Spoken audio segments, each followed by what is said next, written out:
welcome to Let's Pod This. My name is Andy Moore. So glad that you're here today. Thanks for joining us on this, a rainy Friday, really is what it is. It's not sunny today. That's right. We are coming to you live from the Amazon or something. The GIF that seems to be going around social media is from Forrest Gump. It's that scene where he is in Vietnam. He says, and then one day it started raining, and it didn't stop. That's for right. 4 months. That's right. That's a terrible Forrest Gump. Sometimes the rain came up from the ground. It's the best I've got. I haven't seen Forrest Gump in probably 10 or 12 years. Has that aged well? So I don't think it's been 10 or 12 years since I've seen it. I remember that so the first time I watched Forrest Gump, I was probably in middle school, I would guess. Maybe like 5th, 6th grade, something like that. And I thought it was like an amazing movie. And then I watched it as when I was older. And I was like, oh, this has some very strong like political leanings that I don't really agree with at this point in my life. Right, yeah. So I don't know that I would say it's aged poorly, but it definitely doesn't hit me like it hits me different now than it did like when I first saw it. Well, you know, for me, like the scenes that stood out are like the scenes in the 60s when he's like in Washington and all the stuff with the Vietnam War. And given the events of the last couple of years in our democracy, I wonder if some of it is arguably more relevant. I mean, you know, you raise an excellent point. Well, Scott, it's the weekend. I guess we could watch Forrest Gump. Listeners, if you're a big Forrest Gump fan, please let us know. Hit us up on Twitter at Let's Fix This OK, or send us an email and tell us how Forrest Gump inspired you to a life of activism and advocacy in Oklahoma. All right, well, let's. This week's episode is going to be a little bit different. We have a guest and a half, really, with us today. Yeah. Former Let's Fix This board member and a friend of the pod who's been on, I think, multiple times. Effie Rorke is here with us today. Hello, Effie. Hey, guys. I'm so glad to be back. It's always exciting to join the pod. And you guys are professionals now. This is like a real thing. Well, yes. I mean, it's still in Scott's kitchen. But still in Scott's. But you sound so professional. Thanks for having me. That's right. Yeah. Effie's son Ellis is joining us. So if you hear any moaning, crying, or a pigeon sound, it's me. It's Scott. It's Scott. That's right. And Ellis is sitting here perfectly calm. That's right. Intellectual discourse will come from Ellis, who is 14 months old. 14 months. He's a COVID baby. He was born in April of 2020, right when all the world was getting really crazy. Yeah. And so he's just excited to see somebody besides mom today. That's right. Sure. We should have Margot on. She's also a COVID baby and she's probably been present for several episodes. She may have just been sleeping early on. Andy, do you think that our kids' generation is going to be called the COVID babies? I'm sure someone will have. It'll be like the millennials and the Gen X and then like Gen COVID. Yeah. Yeah. COVID-2. Yeah. Yeah. So, well, Effie, I know that you are short on time today, so let's start with a conversation about voting access and voting rights. Because yesterday, the Supreme Court of the United States, SCOTUS, issued their final ruling of this term. And our final rulings, there were two yesterday, one of which dealt with some voting rights or like election access in Arizona. Yeah, so there was they handed down several things yesterday. So they handed down what some more liberal progressive constitutional scholars are calling kind of a massive expansion of Citizens United and how money can or can't be donated in politics. I think more conservative constitutional folks would say that it doesn't amount to that. The other thing they did is there was a case in Arizona. So the Arizona legislature had passed a couple of laws. So one had to do with whether or not ballots that were cast in the wrong precinct could be counted or not. So sometimes people move. You know, they don't have an online voter tool like we have here in Oklahoma, where you can just go easily get your precinct updated, and folks will go to the precinct where they've always voted, but they've moved, or the precincts have been redrawn, and so they cast their ballot thinking they're in the right spot, and the ballot doesn't count, or they show up and they're not on the voter rolls, and they cast a provisional ballot, and then when they are confirmed to be on an active voter roll somewhere else, the ballot is then dropped in the appropriate precinct, the Arizona state legislature passed a law that said, no, we're not going to do that. You have to go to the precinct where you are enrolled, and that's the only way that you can. That's the only way you can. And if you don't, you can't vote. Basically. Yeah. So that was one thing. The second thing is they said the Arizona state legislature placed a really strict limit on who can drop off ballots for another person. So now in Arizona, I can't give you, Andy, my ballot and you drop it off for me. It would have to be, I think, my spouse or parent, or like a first degree relative. I don't know exactly what the law says, but these were both sued on the grounds that they were unconstitutional under Section 2 of the Voting Rights Act.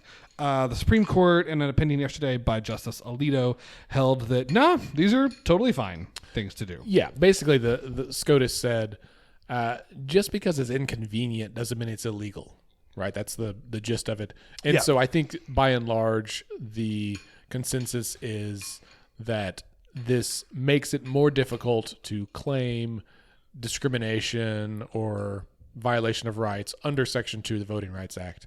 Now, there is an obvious, I think, a substantial remedy to this, and that's the fact that Congress has the John Lewis Voting Rights Act before them. The Senate has been holding off on voting on it because they knew this ruling was coming. And so there's a way, either with how it's written now, or they could amend, change it, but they could effectively pass the new Voting Rights Act, and by recency would supplant this decision. Like, I know you guys ruled this, but afterwards we passed a new law, and so here's the new law. That's the thing, though, dude. They actually Congress can't do that because Republicans have a majority in the Senate, and so there's some other hurdles they'd have to address first. But well, they don't. Republicans don't actually have a majority in the Senate, but they effectively do because of the filibuster and. Yeah. So even though Democrats have a Senate majority, they can't do things like pass the Voting Rights Act because of the John Lewis Voting Rights Act, because of the filibuster. Because of rules that they make up on their own. Yeah. Now, the thing, though, right, is that they have, I think, since Congress started earlier this year, there's been discussion about if and when they would choose to, quote, nuke the filibuster or do away with it. And this has been, they're like, well, they could do it for the there's the pigeon noise. They could do it. Sorry, guys. For the For the People Act, which they did not do. They could do it for infrastructure, which they've not done. They could do it for the John Lewis Voting Rights Act. And there also is some reports that there is a more substantial bipartisan support for the Voting Rights Act. However, that was before the Supreme Court ruled, which probably made a lot of Republican senators happy. I was thinking about this earlier, and so much of this is, under the guise of protecting our elections and blah, blah, blah. But it just seems a little bit like some members of the U.S. Senate are talking out of both sides of their mouth, right? Because did the Russians interfere in our election or not? And if not, then who are we protecting our elections from being interfered by? Like, you can't have it both ways. Either the election got interfered with, and so we need to take some action against that, although some of these actions are really much more about keeping certain Americans from voting, or the election didn't get interfered with, and then there's no justification for these restrictive voting laws. So I was just thinking about that earlier, that, you can't have it both ways. We got to pick a path here, folks. And it's this is an interesting Supreme Court ruling in a couple of ways, because so the majority opinion in the voting rights case, if you want to call it that, by Justice Alito, it's funny because they don't say that all laws of this type are always going to be fine. They kind of say it's a question of degree. So he talks about when you look at the turnout in Arizona, something like 98% of people or 99% of people, one of the two, didn't have an issue voting in the right precinct, right? Now, when you look at people who did have an issue voting in the right precinct, it affected voters of color twice as often as it affected white voters, right? So then there's this question okay, what matters more? The fact that it only affected 1% of voters, or does it matter that effect was disproportionately felt by voters of color? And the court, under Justice Alito's opinion, seems to be saying what matters is like the total effect. Like, because it was just 1%, it doesn't matter that it was twice as much voters of color because the effect was so small. Which is, I mean, to me, my perennial disclaimer, not a lawyer, don't even play one on TV, but it makes me wonder, okay, well then what's a big enough effect? Right. And they don't say that. They don't lay that out in the opinion to say like, oh, well, if it affects this many people, then it matters. If it affects this many, it's just like, well, 1% isn't enough. Well, and the fact it's that like pornography, Scott. I know it when I see it. But I mean, if you've been on Netflix recently, do you know it when you see it? I mean, like, there's some like stuff. I mean, on Netflix. Is a Sears catalog? They don't have them anymore, but yes. So all of this, we say all this to kind of set the stage and to give a backdrop for our conversation with Effie. Effie, you have lived in the last 5 years. Or ish, right? Please don't recount how many places it's been. Well, I'll just say in recent memory, Arizona, Oklahoma, Maine, and now Colorado. And so you have voted in more states than I have, to be sure. Scott, how many states have you voted in? I never voted in Texas. So only one. Yeah, that's kind of weird because I briefly volunteered on a Texas political campaign, but really, yeah, Tony Sanchez for governor, man, 2004, no, 2003. Interesting. No. I never voted in Texas is a really great title for your book. That's a good. You know what? I never voted in Texas. I don't know that I voted in Texas either, and I'm a native Texan, but I came to college when I came of age. So Effie, I wanted to talk because Arizona is the one of the states involved in this SCOTUS case. Maine very notably passed ranked choice voting, which has also been in the news recently, not for Maine, but for New York City. And now you're in Colorado, which is notable for some other reasons. You haven't voted there yet because you literally just moved. But for our listeners who may be like Scott and I and have only voted in one state, that state being Oklahoma, which is different on its own, can you give us like the lay of the land? Like what's the good, bad, and ugly of voting in these states that you've been to? Yeah, and I want to first say, and this is my own hill to die on, we all live in the same country. Sorry, we've got Ellis is enthusiastic about voting. We all live in the same country, and I'm not totally convinced why we need 50 different ways to vote. Shouldn't we all be voting under the same system and same rules and same laws? But that's my own hill to die on here. That's called socialism. They do that in communist countries. Well, pretty sure what you just described is how China does it, Effie. Yeah, Noted for voting. It's better. It's better. So I'll say, I worked on the Obama campaign in Arizona, and at that time, our main goal was to register voters and to help people. My role as an organizer was not to convince people to vote one way or the other. It was just to get them registered to vote and educated about how they could vote and exercise that right. And, Arizona's system at the time I thought was by far the best of any state that I've lived in. You could sign up for the permanent early voting list, or PEVL, which of course now is the target of many, many lawsuits on voting rights. And you could sign up, one time and vote by mail for the rest of always. And it was really easy, and the ballot would of course come right to your house, and you didn't have to leave or drive anywhere. And notably different than Oklahoma, you did not have to re-register for that list every year. Again, the permanent early voting list, the permanent there is the important part. So once you signed up, you were signed up. That stands out to me because Arizona also has like the 50-year driver's license thing. Is that still? Yeah, Arizona's driver's licenses are good for 50 years. I don't know why that is. I'm sure there's some very interesting story about how that came about. Ellis has feelings about this. So yeah, if you get a driver's license and you're 25 and that's your driver's license picture, it's good until you're 50. Fascinating. I'm sorry, until you're 70. So like well into retirement. That would be amazing to like walk in, show your ID for something, and like if you're 75 now and be like, yep, here's my picture from what would that be? From 1970 when I was just a spring chicken, fresh out of college. But also like that would alleviate the issues we have with long waits for real ID and driver's license at tag agencies here, right? pretty sure that driver's licenses that last for 50 years are also socialist. But also, well, that also is a big loss on revenue for the state, right? I mean, they get some revenue from having to read my 15 or 19 bucks every 4 years. I mean, that's that can't possibly have anything to do with why we place limits on driver's licenses, Andy. Yeah, sure. So, Effie, when you were in Maine, did you get to vote using ranked choice voting? I did. The thing about Maine and I think New England in general is everything is really, really local. So all politics is local is very true in New England. Everything's done at the town level, at the county level, at the city, at the city selectmen level.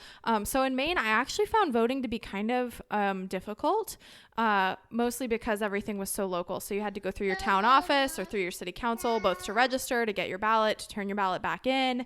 But that said, the ranked choice voting is really relevant for a place like that because there's Maine is known to have a lot of candidates, a lot of third-party candidates who get a lot of the vote. So the ranked choice helps them a lot, I think. And I think in states like that where there is a strong third-party movement, that ranked choice voting is a really great way to go. So it was difficult in Maine, not because of ranked choice voting, but because of their election laws and how they administer the elections there. Yeah, just the process of registering and obtaining your ballot seemed to be a little bit more burdensome. Although I'm sure that for folks who've lived in a state like that for a long time, they probably are used to it or get used to it. But certainly there did seem to be some more obstacles to overcome just in the process of voting. Interesting. I think it is interesting to your point earlier that we have 50 different ways to do it, and there are like best practices, but not like the best way.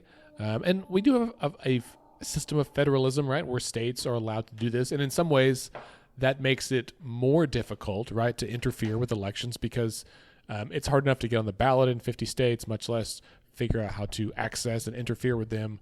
Or even some states, not Oklahoma. Oklahoma uses the same voting machines throughout the entire state. But there are some states where they use different machines across the same state. Because different county election boards purchase different machines? Yeah. See, this is something I just am not, we're all in the same country and in the same democracy. We're supposed to have the same rights and a conversation about the Electoral College aside. I just feel like voting is one of our fundamental rights as Americans. And I'm not convinced that doing it 50 different ways is really the best way. And I'm not sure that it's the most equitable way either. And we see this when presidential elections come around and everyone floods to New Hampshire and Iowa. Why do people in New Hampshire or Iowa get more of a voice? I'm just not sure that that's the best way to do it. Because they have the highest ACT scores. Can I just say, I only recently learned that New Hampshire has like 400 members to their state legislature. Again, everything is very, very local in New England. It's crazy. That is for such a tiny state. That is absolute bananas. What is the population of New Hampshire? Are there 1 million people in New Hampshire? Surely not, right? Yeah. Are there 1 million people in New Hampshire? Yeah. I would be willing to bet, a Google search could probably solve this. I don't know, 1.5. I mean, it's a small state, but this goes back to my point. Everything in New England is very, very local. The major decisions are made at the town level. Yeah. I mean, 1.36 million is the most recent. Okay. So there's the population of New Hampshire is roughly the population of the Oklahoma City metro. It's like every third person you meet is a state legislator. So that would be like, yeah. So this would be like if the Oklahoma City metro had a 400-person city council. Right. Now, I will say, I think we should expand our city council. But could you imagine if there were 400 city council people? And the thing about New Hampshire, from what I understand, is that there are like 400 members of the state legislature, but that same hyper-localness extends down. So there really are, like, every city council has a shit ton of city council members and and money. Lots of money, right? The property taxes in New England are quite high. So the town councils and selectmen and city councils have lots of decision-making power with their town budgets. Selectmen. I never heard that term until I moved to New England. So it's a board of selectmen. There's another. Is that like related to like aldermen? Are those similar? Are alderman's the word? Is that a thing in Minecraft? I don't know. Alderman's a thing in Chicago. Okay, that's the only. And maybe are there aldermen in New York too? But then New York also has like borough presidents, which sounds like they're like the like leader of the like local HOA. But I guess they're like a real thing since the boroughs have millions of people in them. Like to be a borough president's probably a full-time job and a big deal. Yeah. Speaking of voting machines, you know who's going to be buying some new voting machines? Who's that? Maricopa County in Arizona. So this so-called forensic audit that they're doing, the state Senate voted to give this firm called Cyber Ninjas. No, they're not a real company. Cyber Ninjas. They gave them the authority to conduct a quote-unquote forensic audit of the Maricopa County ballots, and in doing so, they gave them access to their voting machines. Like they made them give them their voting machines, and now Maricopa County is like, no, we can never use these again. They're no longer secure. They've been like tainted and messed with by an outside like entity, so we can't use them anymore. So Maricopa County is apparently now going to have to spend millions of dollars on new voting machines, and they are going to go back to the Senate and say, hey, you ordered this audit.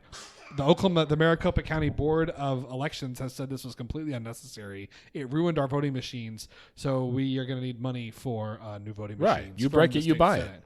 How do you think a request like that would go over in Oklahoma? If OK Ledge told Oklahoma County that they had to conduct a forensic audit of their elections, and Cyber Ninjas destroyed their voting machines, and then Oklahoma City said to the OK Ledge, "Hey, we need $10 million for new voting machines." How do you think that would go? They would say no. They would immediately pass a law banning municipalities from asking for new voting machines. That's right. Yeah, they would preempt it first, and then they would ding them in some way and prevent cities from like raising the sales tax or something, so that they couldn't. They would have to buy it, and they couldn't raise money to do it. By aftermarket voting machines. Do you think we could buy a voting machine? Oh, I don't know. Dude, that'd be so cool. What would we do with it? Tinker with it. Tinker. Listen, I got a lot of hobbies, but coding is not one of them. Push all the buttons and see what happens. You know, at the Oklahoma History Center, they have one of the old voting machines where you stamp the rooster. Yeah. And it's I took a picture with it. It was cool. I got a voting machine right here. Scott wiggles his fingers. Those were spirit fingers. I just want to point out. That's all you need is eyes to see and hands to count the paper. There you go. So I Googled this while we were talking. The New Hampshire House of Representatives has 400 members. That's the lower house. The upper house is the Senate, and it only has 24 members. Sure. So, and then it is cumulatively, it is known as the General Court of New Hampshire. It is the fourth largest English-speaking legislative body in the world. Yeah, that tracks. Behind the Parliament of the United Kingdom, the United States Congress, and the Parliament of India. Well, all right then. There's your historical nugget for the day. Beautiful. All right, well, let's quickly move on to a discussion about Medicaid expansion, because congratulations, Scott. Effie, you don't live here, but Scott, as an Oklahoman, you now live in a state that has expanded Medicaid under the Affordable Care Act, which was passed 12 years ago. God bless America. Now, this is a big deal. Yes, it took us a long time. However, even original Medicaid, it took decades for it to pass. Arizona, I think, was the last state, actually. This is all if he gives a constricted look. It took them like 30 years to actually create Medicaid in the first place. And this is related. Not only did Medicaid expansion take effect this week, which is a huge deal, but there was some other piece of news this week, which is the Oklahoma Healthcare Authority announced that the contracts that it had signed with third-party managed care organizations to implement managed care those contracts have been canceled in light of the Supreme Court declaring managed care essentially, or at least declaring the process by which managed care was implemented to be unconstitutional. So they've canceled those contracts, and there are no plans for the Healthcare Authority to move forward with the implementation of managed care at this time. So that's two big deals. Yeah. So are they going? Is it done entirely, or could they still do managed care in-house? I think that is an open question. They said that they are looking at, what was it? Senate bill, was it SB like 290 or something? It was the one that the one that put in what they called the guardrails for managed care. The Healthcare Authority has said that they are going to basically try and kind of still follow that. So I think they're gonna try to live by some of the principles of managed care. Whether they're going to kind of fully implement managed care or not, I think is an open question. Can I Ellis just is chime a in big and fan say, y'all, we're still in the middle of a global pandemic. Why are we fighting about whether people should be allowed to go to the doctor or not? Well, so that's the thing, right? Like the state very well, I don't know if this is going to cost them more or less money than it would have had they expanded pre-COVID. I'm not 100% sure. I guess either way, we got COVID cares money to help offset the cost of stuff. Right. Like, and so that, yeah, like if COVID had not happened, then I think it would have been costing us a lot more because we would only be getting 90% to the dollar, like 90 cents on the dollar instead of 100. But because we got this giant infusion of COVID cash, I think at least for the first year it'll cost less. I think. Guess we'll find out, huh? You know who would know? Who's that? Carly Putnam. We need to have Carly back on the show and answer all of our Medicaid expansion questions. I think Ellis is ready for a break. He's reaching for the microphone now. I held it up for him, and he was like, "Ooh, that could go in my mouth." What if he just started rapping? Like it's all of a sudden it's like a rap battle with a toddler. Starts freestyling. All right. Well, Effie and Ellis are going to transition out of here, and Scott and I will be back in just a moment.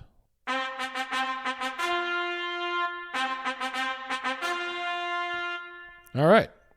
We're back. And the other thing we want to talk about today is the fact that a prison is being closed in northwest Oklahoma. I believe it's located in Fort Supply. That is correct. And so there's lots of implications of this, Scott, and it's kind of a mixed bag, but I thought we might talk about it a little bit on the podcast this week. So maybe I'll just lay out kind of some of the implications, and we can debate the merits of those points, right? So on the one hand, you have that there are fewer incarcerated people in the state, right? So that saves the state money. Data from I found on the Oklahoman or non-doc said that basically there are 5,000 fewer inmates or incarcerated persons in Oklahoma than there were 2 years ago, right? So over the last 2 years, that's a big decrease. So if they're not in jail, presumably some, and maybe a good chunk of them, are back in the workforce, which also means that there is more economic growth for the state. So that seems like a good thing, right? Fewer folks in prison saves the state money and more economic output for the state. However, because this prison, like many prisons in Oklahoma, was located in a very rural area, that means that it's a big layoff, right? It's a net job loss for that area. Yeah, there's like 350 people, I think, who live in Fort Supply. That's right. And a huge chunk of them work at the prison. Yeah, so there's 142 jobs at the prison, and there's the population of Fort Supply is only 350. Now, obviously, not everyone that works there lives there. Some live in surrounding areas. But as an idea of what the economic opportunities might be for that area, so it is like a net job loss. And it also means that it's one of, if not the largest employer in that area. So it's not like they can just go into town and find another job right away. Right. Yeah, and so they had a hearing about that this week. Senate was it Senator Thompson? Was it the Appropriations Committee? Yeah, Appropriations Committee had a hearing on this week. I mean, that tells you what a big deal this is at the legislature. And they're saying like, hey, when we appropriated money to DOC this year, nobody told us that you guys were going to be closing this prison. Now, traditionally, it has not been the purview of the legislature to decide what facilities under DOC stay open and closed. That's the purview of the Department of Corrections, which is because it's a state agency, is under the executive branch. Correct. There also is a board, a board that previously and Andy, you correct me if I'm wrong about this, previously has been like a governing board, like decisions like closing the prison had to be made at the board level. Like the board would have to vote on this and decide that they wanted to do it. However, one of the many reforms that the state legislature has undertaken in the last few years that board is now advisory only. So this is not a board level decision. This is what you get when you streamline government and you give the deciders the power to make decisions. They decide to do things that they think are in the best interest of their agency. You know, and on the one hand, I am a little bit like, you know, the cynic in me is like, you know, I don't want anybody to lose their job, but it also, like, all these folks at the OK Ledge that were anxious to concentrate power in the governor's office and in gubernatorial appointees. It's kind of just, you know, to see this kind of blow back on them a little bit. You know, it's just a little, I don't know what the right word is. Satisfying. Yeah. You know, well, and you know, so in that hearing, I think as listeners probably know, right? Like oftentimes legislative hearings at the state level and at congressional level, like they are about the conversation about a thing, not about a decision, right? So in this case, the legislature can't really do much about it. Yeah. It's happened. And some of the members like understand, but they also are politicians and they want an opportunity to say their piece about this, right? Because some of their constituents are going to be mighty upset about this and say, Senator Casey Murdock, why can't you save our prison and save our jobs? You know, and so I guess the question that the question that I would have is, okay, like, is there an alternative investment that the government can make in Fort Supply that would maybe create some jobs, make good for the community? I'm going to bet that there probably is. I don't know what that is exactly, right? I'm not an expert on the like economics and you know, the economics and job market of northwestern Oklahoma. I don't know enough about the area to know what that might look like, but I would guess that there is something that the state could do to like inject a little money into the economy and maybe, I don't know if it's 150, but create some jobs in Fort Supply. But here's the thing, you know what that's gonna take, Andrew?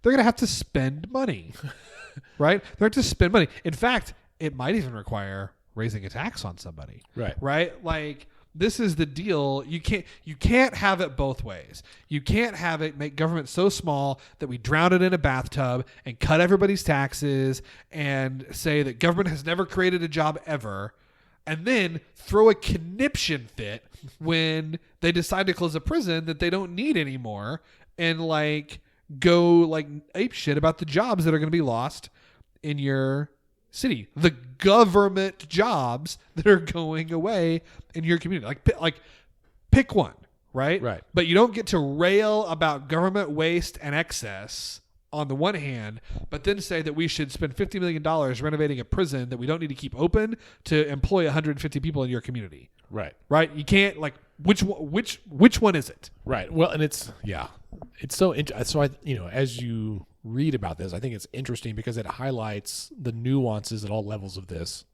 And there's a really good non-doc article about it that I will link in the show notes about this. And in that article, they had a little blurb, a piece of a conversation from that hearing between Senator Casey Murdock, who represents that part of the state, right? He lives out in Felt, which is way at the corner by New Mexico. But his district comes into the state, includes Fort Supply.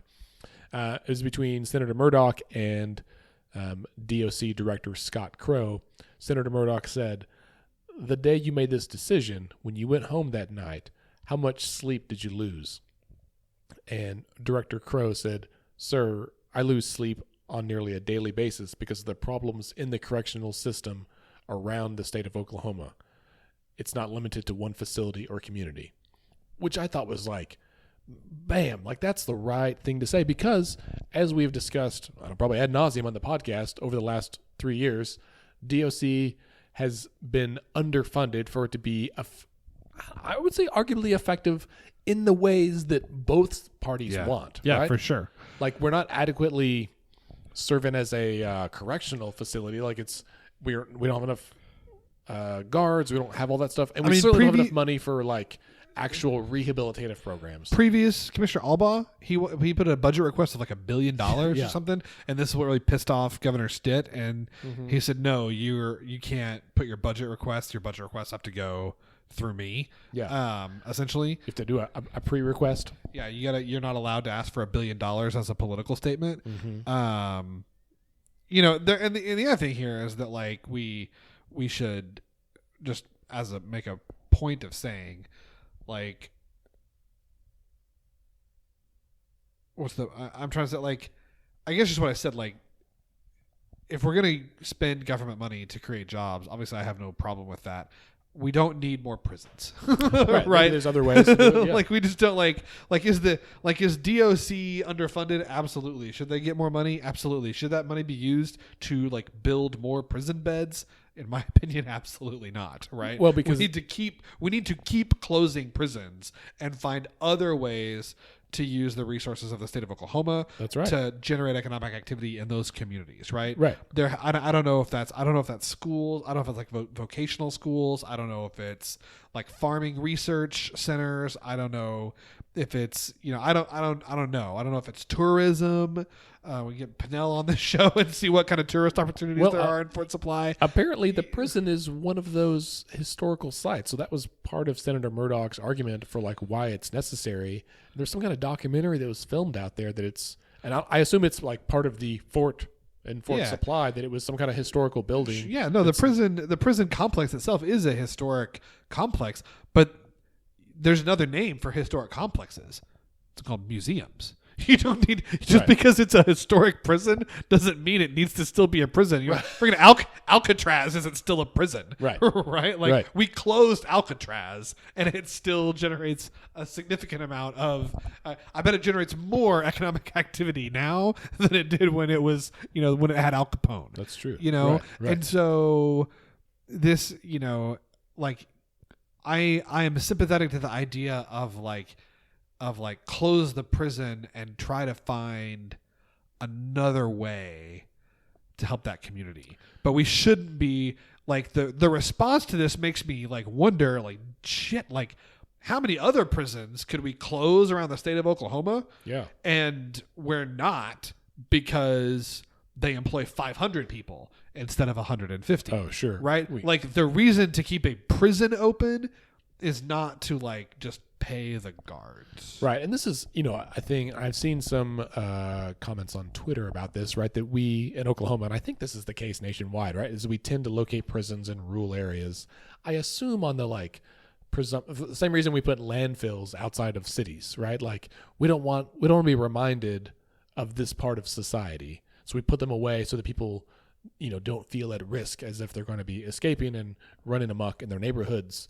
And that is an easy way to put it out of sight and out of mind, right, of citizens. But it also makes it really difficult. Like I have a good friend whose father is incarcerated, and he was, last I heard, was in Granite, which is a multi-hour drive from here, and his family was from Tulsa, right? And so it makes it really difficult for family to visit and engage, and maintain a relationship with this guy. And that makes them all the more isolated. And that is not helping rehabilitate anybody. And then when they're released, they're often given like $40 and a change of clothes, and you gotta have someone pick you up, and you trying to get reconnected to society when you've been literally outside of it for years is a really difficult thing. And I should say too that this is not limited to like Oklahoma. Like New York has a major problem with this. Like New York has dramatically decreased the number of people that are in its state prison system. They haven't really saved any money at all as a result of that, because they are keeping the prisons open to employ people. Like there's a great if you ever listen to the Weeds podcast with Matt Iglesias, they did a great episode a few weeks ago on carceral reform, and apparently there's just like 3/4 empty prisons like all over the state of New York that they don't close so they can keep employing people, but you're not getting any of the cost savings that you're supposed to get. Because all the cost is like personnel and you're not getting any of the cost savings you're supposed to get from criminal justice reform if the prison stays open, even if it's empty. You might save a little money on food, but that's about it. Yeah. Right. How interesting. If only the government could come up with some ideas for how to employ people that isn't prisons, right? I mean, just right now, like Fort Supply, I assume there's not a lot of trees out there, so I would guess that there's ample opportunity for wind. Probably pretty hot. I mean, can the government build a solar farm in Fort Supply? You probably can could, it build a but- wind farm in Fort Supply? Yeah, Can but you employ people to maintain those things? I don't know. well, that's a good question. There should be an interim study on this. I mean, so just for the math, 142 jobs. Let's say an average of $50,000 per person, which might include salary and benefits, right? I don't know what the salary range is. Probably not high enough. So we'll just say that as a benchmark. Comes out to about $6.2 million per year. Yeah. Right. So it is difficult, right? Like in a personnel heavy situation, it's difficult to come up with something else that's Right. going to involve $6 million of government money. They build a new hospital? Does Fort Supply need a new hospital? Well, they mean- they don't. And so that's another implication, and we'll kind of end on this, is that if the fear the is prison closes the prison hospital, won't have closes- enough patients. that's right, because all the prisoners go to the hospital, right? And so as the hospital is losing patients as well, and if those other folks move out of Fort Supply because they don't have work, they'll lose it more. And so we will lose yet another rural hospital. So trickle-down economics does work, just not in the way that Reagan said. Just opposite. Opposite, right? Really, just shit rolls downhill. That's what the... Right, there it is. There it is. All right, well, Scott, I think that about does it. It's a holiday weekend. One thing I want everybody to mull this over as you go into your 4th of July. The feds recently put out a report about UFO sightings that have been sightings by our military, and I've never been a UFO alien guy. That's just not the thing I've ever been into. But apparently there are just all these things out there that are showing up on radar, and our pilots see them, and they have a radar signature both in the plane and in ground control. And then they do things that defy what is known about the laws of physics and aerodynamics, and they move in ways that should not be possible based on our current understanding of how the universe works. And nobody seems to know what they are. And I've just been kind of mulling that over a lot the last couple of days, so I'll leave the listeners with that. That's a good one. Listeners, if you happen to be from an extraterrestrial planet and you're listening to this podcast, welcome. We hope you're very interested in Oklahoma politics and government. For those of you who are terrestrial beings, live here in Oklahoma or one of the other lower 48 states, we're excited you're here as well. Happy Independence Day. Man, that's a good transition. Everyone go watch Independence Day, where the aliens come and blow up our planet. There's a buddy of mine from school. I look forward to it every year. Every year on the 4th of July, he posts this speech by Bill Pullman in Independence Day. And every 4th of July, I look forward to it. We will not go quietly into the night. We're going to live on. That's right. We're going to survive. All right, listeners. We appreciate you. Have a good week.